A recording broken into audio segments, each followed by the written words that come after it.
Love and Death on HBO Max is a series based off the infamous story of Candy Montgomery, a housewife in Wylie, Texas, who was accused of murdering her friend and neighbor Betty Gore with an axe in 1980. The case has fascinated true crime audiences for years and now has been given the Hollywood treatment in 2 different miniseries on 2 different streaming platforms. On this podcast, we discuss the most recent installments of a different series every show. Along with sharing some trivia, we're going to dive into the show's themes, the characters, and explore the storytelling of the first 3 episodes titled The Huntress, Encounters, and Stepping Stones. It's April 30th. Welcome to today's episode.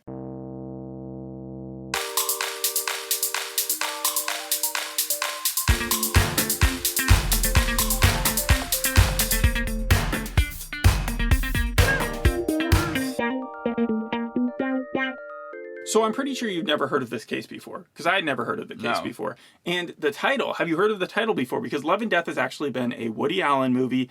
It's also been a band. It's also been a novel based off the US TV vampire series Angel. I kid you not. But we're not talking about any of those. We're talking about this new TV series, which is most closely related to Candy, which came out on Hulu last year, starring Jessica Biel. I think I remember hearing something about that. Yeah. So critics are left wondering whether or not it's going to be Jessica Biel's performance as Candy Montgomery or Elizabeth Olsen's version of Candy Montgomery that's going to stand out over time. I will say this, Elizabeth Olsen I felt was the best part of this TV show. I really like Jesse Plemons. I think he's almost like the new J.K. Simmons, where it's like you can put him into anything, and I think I'm always just going to like that he's in it because he's good in everything he does. But Elizabeth Olsen to me was actually the standout because I thought that she just did the best job overall. You're following her throughout the first 3 episodes, and I thought that her performance was great. Well, it's interesting you say that because a lot of people have compared her performance in this to WandaVision in her first few episodes of that. Oh, yes, no, because she's playing the same character. It's like WandaVision just without the jokes. Elizabeth Olsen is crazy. That's the one word to describe her character in this show, Candy. Well, let's go into what this is all about. So Candy Montgomery, this is a crime that happened in 1980, but this show, and also the show from last year, all was based off the 1984 January and February issues of a magazine, Texas Monthly, written by writers Jim Atkinson and John Bloom, and their book that was released later that year called Evidence of Love. That magazine is actually an executive producer on this show, and that will come into play later. Wait, that magazine is? Yes. Interesting. Because I know usually authors are, but I never heard of like a corporation being an executive producer. The actual set of events, if you're unaware of them, I mean, I went over it a little bit, but this is a lady who murdered her friend after having an affair with that friend's husband.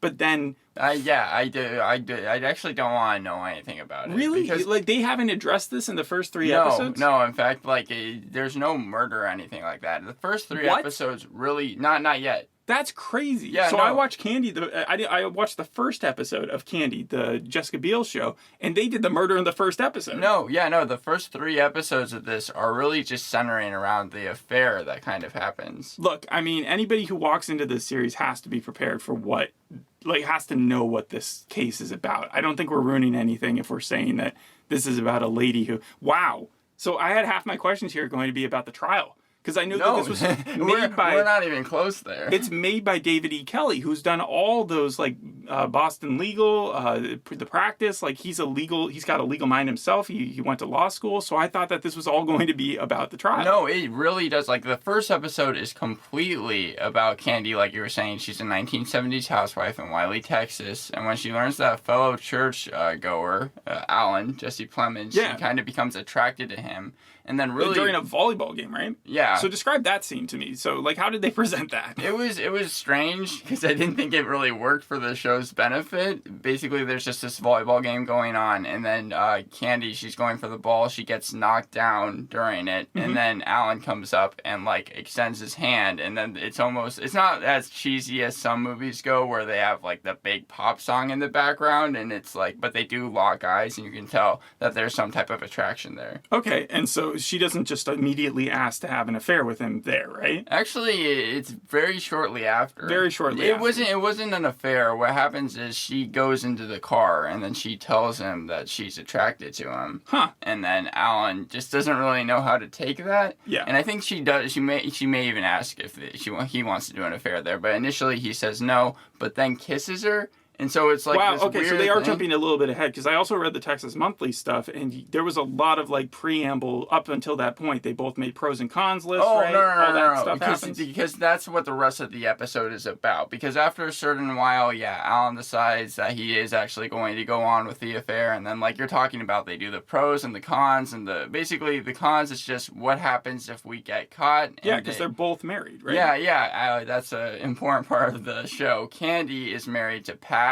This reminded me a lot of actually Stranger Things, Pat's character, because one thing that the show I didn't really like that much was that they continually showed Pat, and all he did was stare at the TV. And it reminded me of Stranger Things because not only did Pat kind of look like the dad, Mike's dad in Stranger Things, but it also reminded me of the season 3 story arc that they decided to go with, where Mike's mom was thinking about cheating on the dad with Billy. That would have been a dark turn, wouldn't it have been?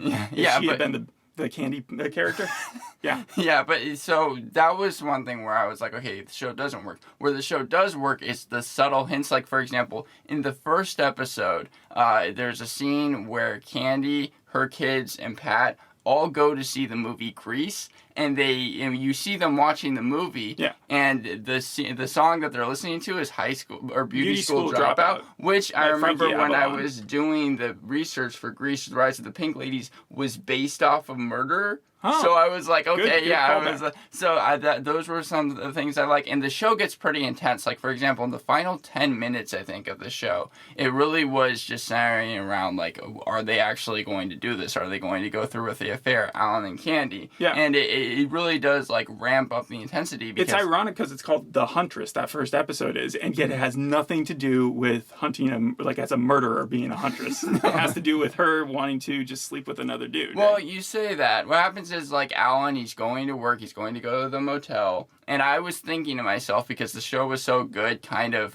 defying expectations, I was like, is Candy going to kill Alan in this? Like, is that what they're heading towards, like, before or after the affair? And my, like, suspicions were almost confirmed when Alan walks in, and she's, like, set up this lunch that they were going to have, and then she flips the glasses. And I was thinking to myself, the glasses that they're going to drink from, I was like... That she's roofing him or something? Yeah, it was like, is there poison inside the glass? Are they going to... So you knew she was a murderer, despite not knowing what the show's about? No, they don't say that she's a murderer yet, but I was like, I'm not sure if the show is really just going to have it be where they're going to have sex and just have an affair, or if they're going to go some crazy route with it. Because had she killed Alan in that episode, I would have been like, oh, I could kind of see that coming. What I didn't expect is that's not what happens. They do have the affair, but then the first episode ends. Like, the final scene we see is Candy, and you're not really sure if this is right after the affair or not. She's in a shower. She's fully clothed.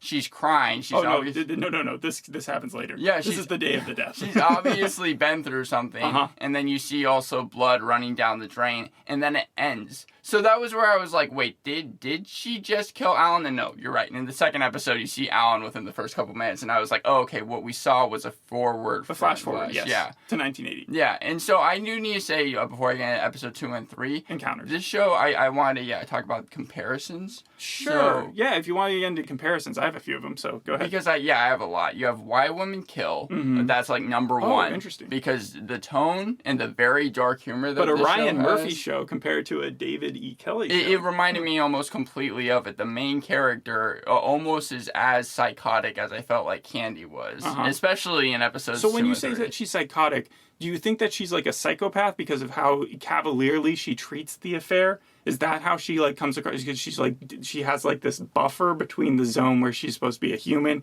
and what she's willing to do to just betray her husband? In episode 1, yes. Episodes 2 and 3, though, are really when we just see how crazy she's gotten into this thing. Okay, what are your other comparisons besides Why Women Kill? Big Little Lies. Oh, well, that's the same David E. Kelley, same creator. Yeah, and then I also have Them, because it was like a very white neighborhood. Obviously, you're dealing with the 1970s in Wylie, Texas. Texas. Yeah, it's but Texas. It's kind of like it's a subtle subplot because I don't think there's any like person of color in the show actually.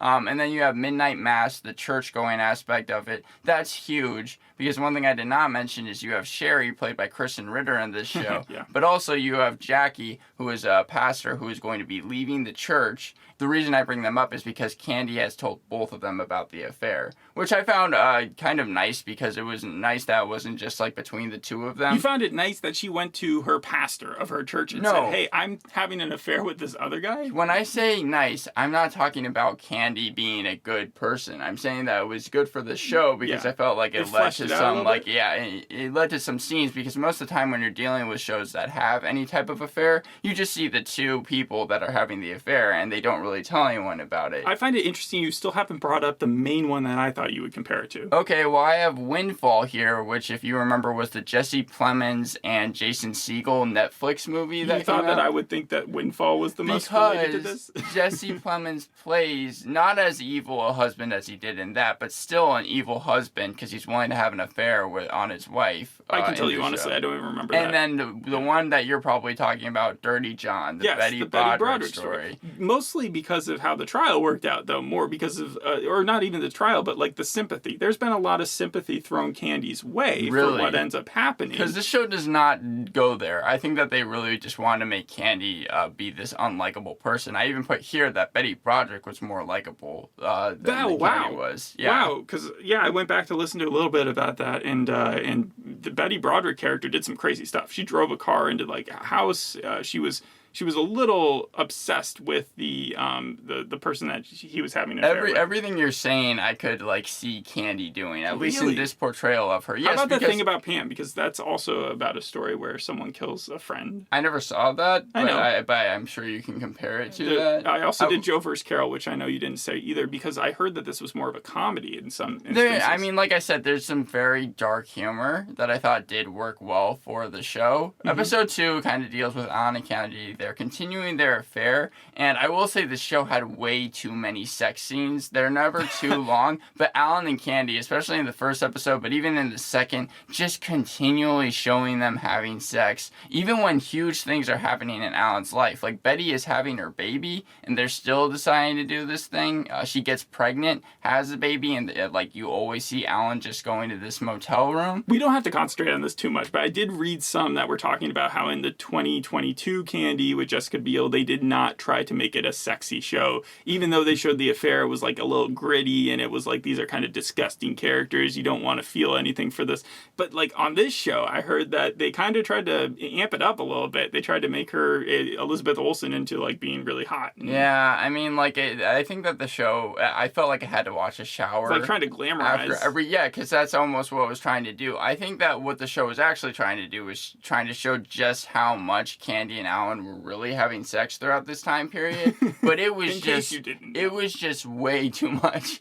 I was like done even by like the first time they showed it. All right. And then Betty and Alan. So is that the whole second episode? No, because Betty and Alan, they decided to go to a marriage counseling facility, like a resort almost. And what do you get a sense of Betty's character? Because you've talked a lot about Candy, but like, is Betty shrill? Is she like, what is the reason that Alan gets in his mind? I think that she may be the smartest character in the show, and I mean that like her personality, because she's able to pick up even on small hints of Alan and Candy, and it becomes... Is that smart or paranoia? I think it's probably paranoia, because she was able to like, even a quick glance like between the two of them at like a church lunch or something, she was able to be like, what was that? Like, what exactly is going on? And of course it only becomes more and more apparent what's actually happening when Alan and Candy are like spending time together, even though they're going like out of town, which was, I think, one of the rules that they established. One thing I read in the Texas Monthly is one that they were debating whether or not to have an affair. Alan said something interesting. He said, I've been hurt by my wife having an affair before. So Betty had an affair before, and yet is still paranoid about her husband having an affair. Probably for that reason. They touch upon that for one scene. It was actually really fast, and I wish that the show kind of expanded more on that. Now, even later on, like when the crime is committed, a lot of me questions why Betty does some of the things she does if she has had experiences with herself cheating. Like it's a little strange, but again, if you don't get into the murder, by episode 3. No, nothing like that. Yeah, no, Okay. because what happens is Candy, one of the main rules they established was they should not catch feelings. And at like the very beginning of episode 2, both of them catch feelings, and they're just like, you know what? Well, why don't we just continue to do it? And of course, that's only going to lead to danger down the road, because Candy, at the very end of the episode, starts to get really jealous that it seems like Alan and Betty are starting to become close again. Mm-hmm. She's even having to babysit their kids as they are off at this resort, trying to like rekindle their flame. And so at the very end of the episode, she is tasked with walking, which... Was it like Christine is the name of the kid that she's babysitting, I think? Yeah, I think so. Yeah, and it seems like Christine and also her kids, Candy's kids, they're always kind of like having sleepovers and stuff like that. And have they brought up Star Wars at all? They might have. I keep on like just hinting at things. No, because that's what they're doing in the first episode of Candy. At the very end of the episode, Alan and Betty decide to pick up the kids, and the last thing I think that Alan says to Candy in the episode is, "I'll call you like next week." Mm-hmm. And I was thinking to myself, oh, that was a really smart way to show that Alan is still kind of wanting to do this affair. But at the very beginning of the third episode, the strange thing about it was Alan is really wanting to call it off. Like, he's like, you know what, at this point, I really have to start looking at Betty and what she needs, and I think that's just best. Betty might even be pregnant again really soon afterwards. They might have done it. So that might be part of the reason as well. One thing I really like about the third episode, it was probably my favorite out of all of them, because they were able to get so much done. Things that, I'm just going to say sentences in this, and I'm sure you're going to have questions by the end, just because of, how much stuff they were able to do in this episode. Candy is very angry when she learns about this, but she kind of begrudgingly agrees after a certain while. She's like, fine, we won't have the affair, even though she really still wants to. Mm-hmm. And then she and Pat actually go to the resort to see if they can work out their marriage, but it doesn't really seem like it's working out the same way as it was Betty before. and Alan? Or yeah. They went to the same resort, though? Yeah, but it's not working as well for them. They leave early, I think. They don't even complete the course, which is something that was completely different from Alan and Betty. Yeah, Betty, so it's just playing contrast between the two of them. Why is it called Stepping Stone, though? Stepping Stone? That's the name of the episode. Yeah. I think it's because it takes a step up. At the very end of the episode, I'll just jump ahead. Not only has Pat figured out that Candy had an affair with Alan, but he actually confronts her about it, because he finds a note in her dresser when she was, I think, on a vacation or something like that. So he's finally being active. Yeah, proactive in his own marriage. Well, I mean, that's about as proactive as you can be, because he found the letter. He figured out what was going on. But the surprising thing was Candy actually comes clean, but both of them are okay, they decide that they're actually going to work things out. Everything did that surprise you as an audience member? Yeah, I was because I thought that this was going to be kept till the very end of the show, where Pat figures out about it, or then the whole town figures out about it and things like that. But no, Pat actually ends up going even to Sherry, where they're working, because it turns out that Sherry, who I haven't really touched upon in Candy, Kristen Ritter's character, they're best friend. They're going to be working. They're starting up a new business. So there's even an intense scene where he goes there, and since Sherry knows everything that's going on.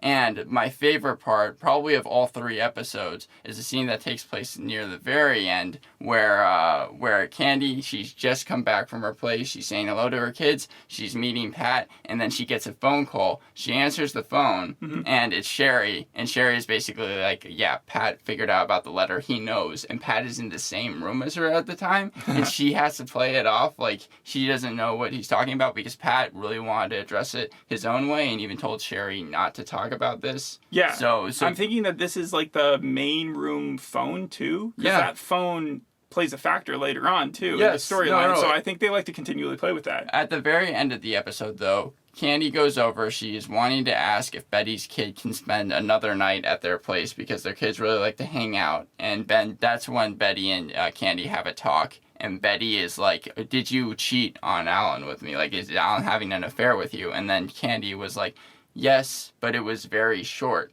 And at the very end of the episode, the axe that you're probably talking about comes out, because she goes into a separate room. Mm-hmm. It focuses on Elizabeth Olsen's face. It would be the garage.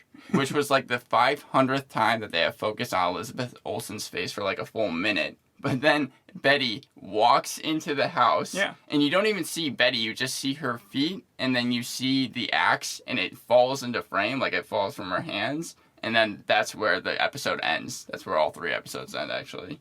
Oh, okay. All right. So it leaves you off on a cliffhanger. Yeah, in fact, I think all the cliffhangers for this show really worked. Episode 1, where Candy is just taking a shower fully clothed, blood running down the drain, that like made me intrigued for episode 2. And then after episode 3, I really want to see where the story is going to go, because I doubt that Candy is going to die in the next scene of episode 4. But definitely now, since everyone kind of knows the playing field and knows what happened between Alan and Candy, it's created a nice sense of tension. Also, the show has a really good soundtrack. There are a lot of 70s songs.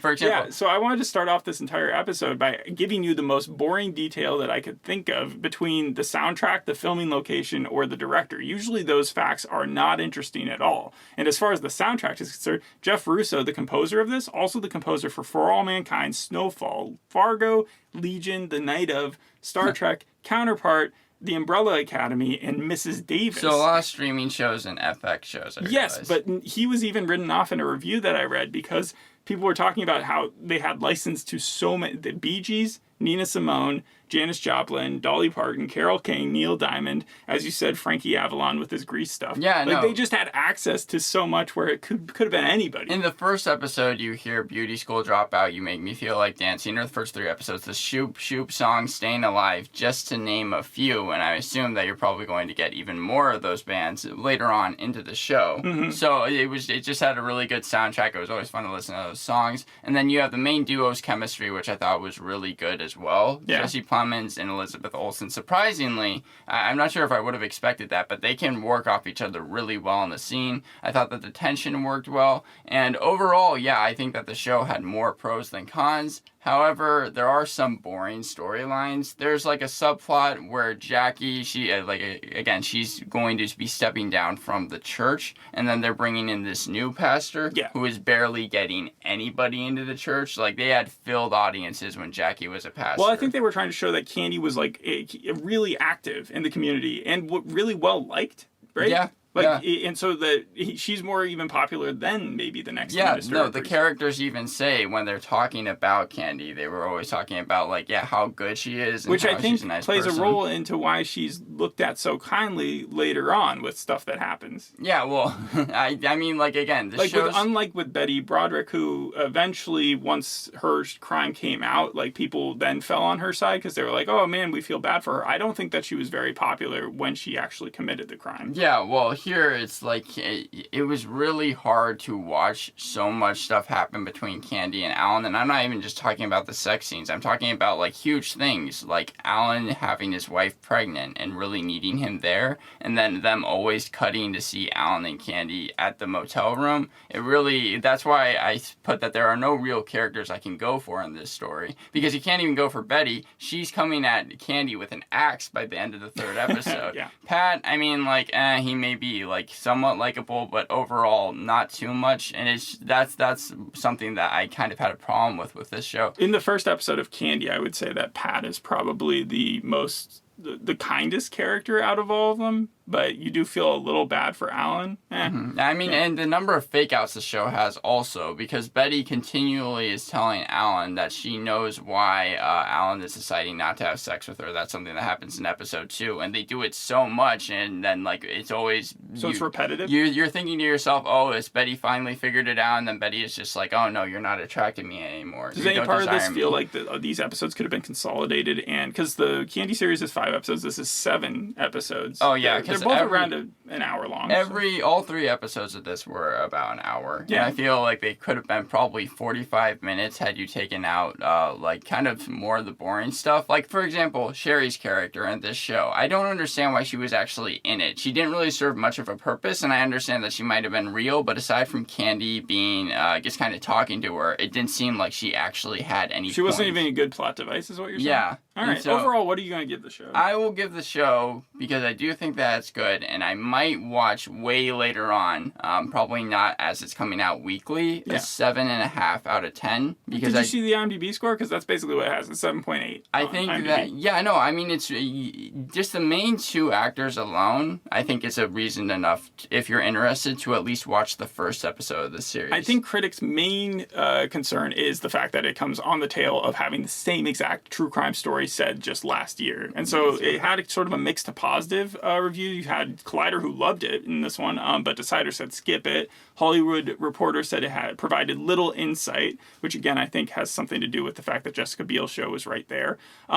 And then I wanted to talk to you a little bit about, the director and the filming location. Now with the filming location, I usually would think that that's where you turn your ears off. You don't think anything interesting could be said. But it just so happens that, you remember when I said the Texas Monthly was an executive producer on the show, right? Yeah. Well, one of their writers now happened to get a notice on their door from HBO Max asking to use their property for the one that was going to be Candy Montgomery's house. Interesting. And so their wife called in and said, yes, we'd love to be a part of it. In fact, we actually know a little bit about the storyline, and that's where the husband, who was the writer, wrote a little piece about it in Texas Monthly later on. That's how I got all this information. But he said himself, he was like, we want to make sure that it's not Betty Gore's house. Mm-hmm. Yeah, well, because of what's about to happen, what's alluded to with this axe situation. But he also, I'm going to read his little blurb here. It says, HBO Max offered a generous fee, twice what I make in a full year of writing, for 1 week of filming in the fall and another in the spring. They would put our whole family up in an Airbnb and pay for our poor cats to be boarded. We also would receive a separate compensation for every month we went without a fence and a play set. That was for the kids. Because I was a journalist and legally couldn't be kicked off my own property, I would be allowed to hang out and observe. So as long as I passed COVID tests and generally stayed out of the site, I was allowed to be there. Even more than the money, I must admit, the thrill of celebrities milling about our house proved irresistible. We signed the contract. And then in rehearsal style, later on, they were invited to a soundstage where they had recreated their property somewhere so that they could do the interior scenes. A life-size replica. Imagine having your house retrofitted back to the 1970s and then going to visit that on a different set. I did want to say that. And then having Jesse Plemons just hang out in your house. A lot of the show, like you're saying, it's set in the 70s. Yeah. And although there's nothing abhorrently wrong with it, no characters pulling out iPhone, it didn't seem like it actually used the 70s. They didn't do the filter? The yellow filter?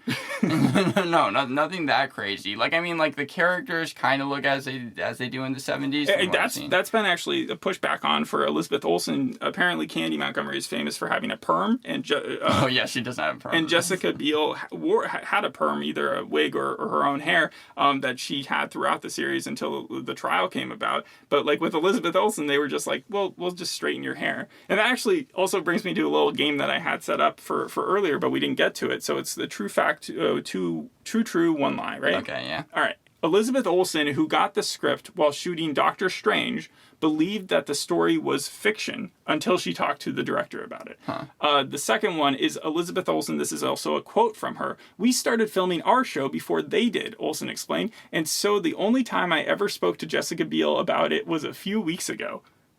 Okay. All right. And then the third one is, just like how Justin Timberlake, Jessica Biel's husband, showed up in Candy, significant other to Jesse Plemons, Kirsten Dunst plays one of the jurors. Okay, I will go with the last one.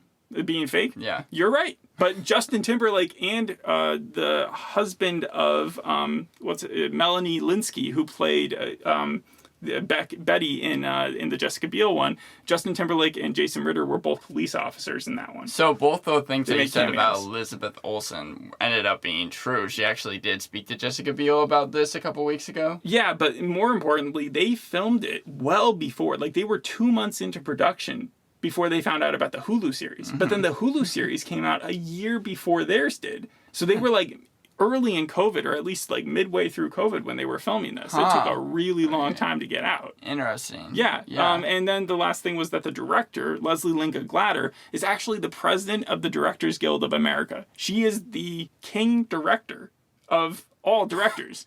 In fact, you know how there's this huge Hollywood writer strike just around the corner? Talked about it right before. now? Yeah. No, it ends May 1st, or it begins May 1st. Yeah. Yeah. The Directors Guild of America gets their contracts right after, 10 days after. And there's not planning to be a strike on that. I don't think there's going to be a director's strike, no. Yeah. But they have come out in favor of the WGA, or whatever it's called. Yeah, the Writers Guild of America. Also, I do want to say another comparison. This reminded me of Suburbia. And that's in the sense that there was not a likable character to go to. The George Clooney movie that came out in 17 or 18 that starred Matt Damon. Yeah. Where it was there was no one to go for. What was the family friend show that I really don't like? The friend in the family. Friend in the family, yeah, it reminds me a little bit of that just from the tone you're talking about, and also just a fair use in the religion aspect of it. There was just so many scenes that were kind of cringe-inducing when you hear, like, Candy and also Alan, and, like, even when they're going through the pros and cons list, and you're seeing, like, that they're trying to justify it in their own head, it was really hard to listen to at different points. So, good on the show, I guess, for that. It is funny that the next show that you'll be watching is Fatal Attraction, but other than that, all my other questions How many shows, Jeff? Yeah, all my other questions had to do with Betty, the trial, and Betty's death and everything. Yeah, so, nothing like that happens. So I can't get into that besides what I Before already said. you said in the intro of that she was someone murdered? dying, I had no idea. I thought that Betty could maybe still be alive. Okay, but I'm assuming we're going to still release this the way it is because I'm assuming most people know that, at least, at the very minimum. Maybe in the next episode, since she's bringing out the axe, that might be the episode that Betty dies in. Obviously, that was foreshadowing. It has to be, yeah. And Lily Ray played Betty. You would have known her from maybe American Horror Story or stuff. Yeah, a lot of famous cast. But yeah, thanks for listening. We'll see you on the next episode. Hope you enjoyed this one. Bye. Bye.